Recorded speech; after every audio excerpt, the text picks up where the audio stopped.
Truck drivers out there, have you ever wondered if you're messing up personal conveyance? Have you ever drove home or drove anywhere and had that thought of, am I messing this up? Am I gonna get in trouble, or am I using this correctly because everyone's saying things differently? Well, today I'm gonna break down personal conveyance for you in a way that could be easily understandable, so that way you're not gonna get jammed up and you're gonna have a full understanding of how you can use it, if and when you can use it. Personal conveyance, or this free pass status that a lot of people call it, is actually a little bit under attack by CVSA right now, and misusing it can cost you your license, your job, and violations, which on this channel we try to help you prevent. So stick around and hit that subscribe button, because in today's video I'm going to walk you through everything that FMCSA allows with personal conveyance, what enforcement looks like for personal conveyance. We're going to talk about some gray areas and how you can use it safely so that you don't get in trouble. And toward the end, I'm going to share a little bonus story that's going to show you why I view PC the way I do and how my view has changed forever after this situation. Let's get into it. So what exactly is personal conveyance? Personal conveyance is a movement of a commercial motor vehicle for personal use while off duty. Here's a crucial detail that many truckers don't realize, or they straight up forget. Personal conveyance may be used for personal use only. You must be relieved of all work responsibilities. So make sure you always remember that. It's super important, that part. Another crucial detail is that the vehicle may be laden or unladen. It does not matter whether you are loaded or you are unloaded, as long as the movement is not for the commercial benefit of the carrier. Personal conveyance, or PC, is considered off-duty time, so it does not count against your 11, 14, and 10-hour limits. Now, a question I get asked all the time is, well, why does PC even exist? And my answer to that is that it gives flexibility to drivers to use their rigs when truly off duty, because it can be used for things like food, lodging, moving to a safe parking spot, etc. Without PC being allowed or even invented, many drivers would be forced to walk or find alternative transport just to go get food or hit the gym or go to the grocery store, and just simple things like that that's truly done with off-duty time. Now, I'll be the one to admit the guidance is not perfectly rigid, and FMCSA gives examples but leaves room for interpretation by many people. So that's why in this video I'm going to explain it to you in a way that everybody can understand, and that it's really going to lower that ambiguity. So right now, let's talk about some approved uses and examples that is A-OK by FMCSA, so you would be able to use them immediately. You can use PC if you're traveling from lodging, so a motel or truck stop, to restaurants or entertainment, and so forth. You can even use PC to move to a nearby, keyword nearby, safe haven or safe place to rest after unloading. And here's a question from subscriber Kenny9378. How does it work if your company doesn't use it but you getting kicked out of the shipper? This is a good question, because like I will talk about later on in the video, many companies don't even allow PC and they forbid their drivers from using it. If you're caught in a situation just like Kenny's asking about, you're really in a pretty hard spot. So what I suggest is that you use whatever time you do have left, assuming you're not running on a 0 clock, and you move to a very nearby safe spot so that you can rest or shut down for the night if need be. Because if your company does not allow PC, they do not allow it, and you don't want to go against their rules. So hopefully you're not out of hours. If you're not, use whatever time you do have and move to a very close by spot that you can call safe. Now, here's the way you can also use PC that many people don't know about, but you can use PC at the discretion of an officer. So whether it's a police, state trooper, DOT inspector is telling you to move somewhere else, whether that be for parking or anything like that, you can use PC for that reason, so keep that in mind. If you're out of hours or you're almost out of hours and you have an official telling you to move somewhere else,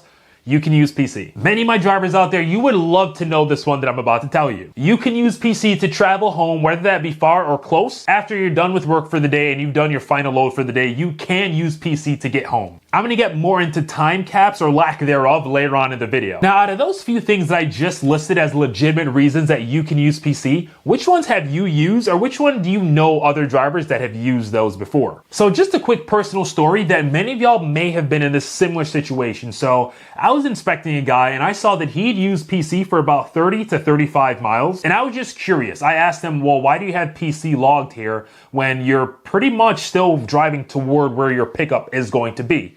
And he said he used PC because he was going to go buy a sandwich. So he figured out a way to find out where he can buy food that is getting closer to his next work location. And I told him that's very sketchy grounds, because you can't use PC to further the load, which he did not know. He figured, hey, I'm getting food, so I'm going to pick the closest one. It makes sense, right? On paper, that makes sense, but you're not allowed to do that. So whatever it is that you're planning on doing, make sure it is fully personal and it is not at all, and I mean not advancing the load whatsoever. Now, no, I did not jam this guy up. It was a teaching moment. It was an education moment, but this is just so that now you can know. Moving on. Now, at this point, you may still be confused and you may be asking, well, what is considered not okay to use PC for? And right now, we're going to talk about that. So the things I'm going to discuss right now is what I like to call the danger zone, because many drivers, educated or not educated on PC, do make mistakes, and it's not simple, easy, quick. So let's talk about some of these danger zones. So this list I'm going to give you is straight from FMCSA's list of what is not allowed as PC. So you might want to pay attention here. You cannot use PC for movements to enhance operational readiness. So bypassing parking to get closer to the next load. You cannot use PC to continue a commercial trip, whether that be bobtailing, empty, repositioning for the next load. Here's a big one. You can't use PC to go drive to go get truck maintenance done or to go get your truck washed and things of that nature. You can't use PC for that because that's not all personal. You cannot use PC to drive back to the company yard after unloading as PC because that's not personal time. You're still driving to a work location. So those are just a few main danger zones. Yes, there are many others out there, but those are just a few that FMCSA really zooms in on because they are very common mistakes. Something I get all the time from drivers is, well, hey,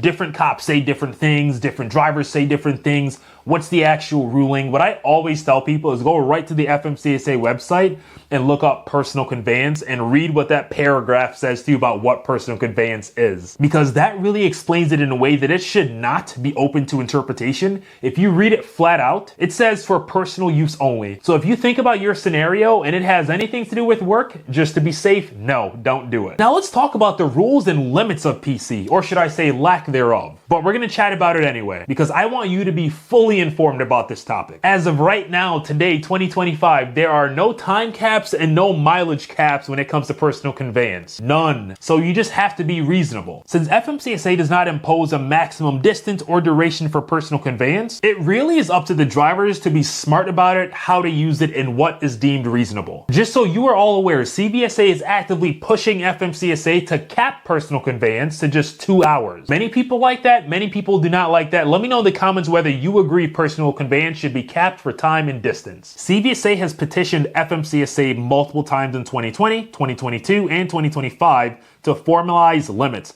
FMCSA rejected earlier requests, citing lack of safety justification. And as of right now, CVSA is claiming that there is a high percentage of PC misuse during DOT inspections, which I have personally seen many people misuse it, and it does become super hard to tell if someone's being malicious or if they legit just have a lack of education on PC or if they were just misinformed. Because again, it does ring true that some people say different things, including police officers, which I do not agree with. I always point people to the book. I don't give like a, this is my opinion on PC. No, I say, here's the ruling.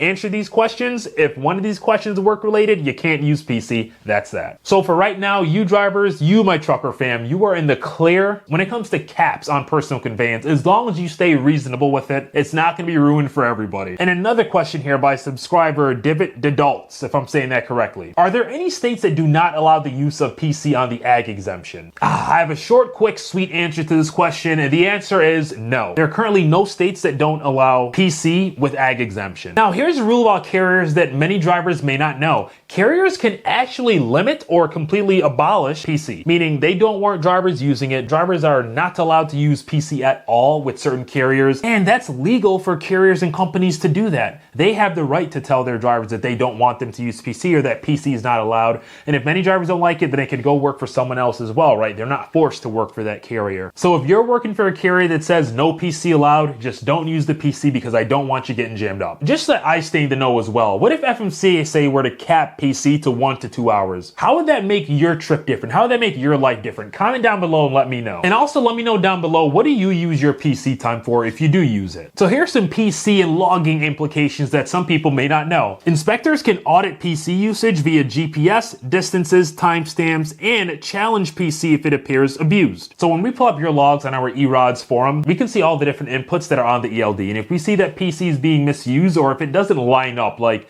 say your mileage and your, time for PC, if you're saying PC is just, going to do this, but everything's all sorts of messed up, we can see that. And that's how we spot PC violations or misuse of ELDs. Another thing you must know is why you're using PC. So if I'm checking logs and I see PC is used and there's no annotations or notes, it's up to me to then ask the driver, well, why did you use PC here? hey, you have PC for this amount of time or this amount of miles. Why did you use PC? And you should have a rapid fire answer to know exactly why you use PC and why it's okay for you to use PC. For many drivers that I've asked, it's a very easy question. They know why they took PC and they know that it was all personal, so they tell me straight up and they're all good. One thing you may want to know is that PC time can be used during your 34-hour reset because it is off-duty time. PC is off-duty time. PC cannot count toward on-duty hours or extend working periods. Now here's a little bit about our mindset, the inspector and enforcement mindset, if you will. So I'm going to let you in on our secrets. CVSA and enforcement are watching PC now more than ever. Inspectors are very well trained to detect any sort of misuse. CVSA is pushing for regulatory change because inspectors report misuse in audits. Just a little history lesson here. FMCSA actually denied CVSA's petition to cap personal conveyance back in 2022. Just something I thought you'd like to know. If PC is abused, the driver may be cited for hours of service violations. And that stuff just falls under falsifying logs, driving when not allowed. Even though PC isn't duty driving, misuse can lead to trust issues with the inspector,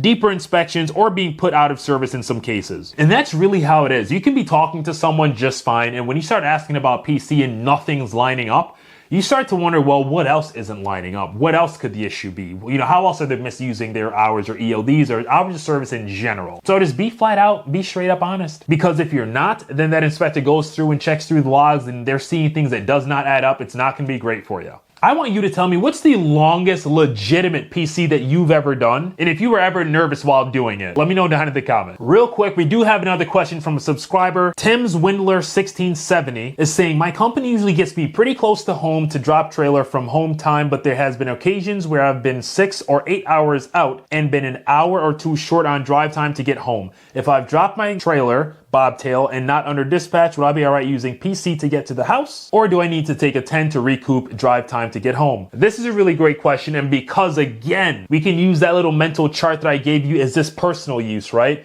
Tim, if this is going to be personal use and you are just going from, you know, a drop-off location back to your home, to your house, yes, you can use PC to get to your home. So the answer is yes. I get questions almost every single week about if people can use PC to find a better parking spot. And I kind of talked about it earlier, but the short answer is yes. You can use PC to find a better parking spot if it is reasonable and not miles and miles and hours away, obviously. And for the comments that, hey, well, a lot of cops talk about PC differently, this is true, but what this really comes down to is that some states are a lot more strict at enforcing PC regulations than other states are. So while some states may say, oh, it's fine, don't worry about it, other states may not be like that. And a lot of drivers take that as, well, everybody's saying everything differently. Maybe in some cases, people are misinterpreting the rules here. Like I said, some states are just more strict than others when it does come to the misuse of PC. Right now, I'm going to give you some best practice moves with how to safely use PC and not get in trouble. 1, be fully off duty. Get released from the carrier, no pending duties. Use PC only when the movement is personal. Ask yourself in your brain, is this all personal? Then move on from there. Tip number 3 is going to be keep the distance reasonable. Don't drive 300 miles plus then not have a good reason as for why it's PC. Tip number 4 is going to be to use the nearest safe spot. Don't just keep driving by safe spots because you want to pick one that may be closer to a work location. Pick the nearest safe spot always when you're using PC. Thing number 5, clearly log and annotate why you're using PC. Say why, you know, the start time and stop time. Boom, done and done. Tip number 6, know your carrier's PC policy. I don't want you to get jammed up with them. And thing number 7, don't try to abuse PC right near your hours of service limits. Try to plan your day. So if you know that your hours are going to be running out shortly, don't just push it right to the limit and then try to use PC for the rest. With those things I just said to you, you should be absolutely squared away with minimal questions in the majority of cases when it comes to using personal conveyance. So with all that being said, personal conveyance may feel like a super small thing, but when it's misused, it can undo all the great that you've done in your career. It's your CDL, your job, your reputation, so it's yours to always protect. If you've learned value today, go ahead, hit that like and subscribe button, smash that share button so that other truck drivers can be in the know as well. And as always, stay safe, keep rolling.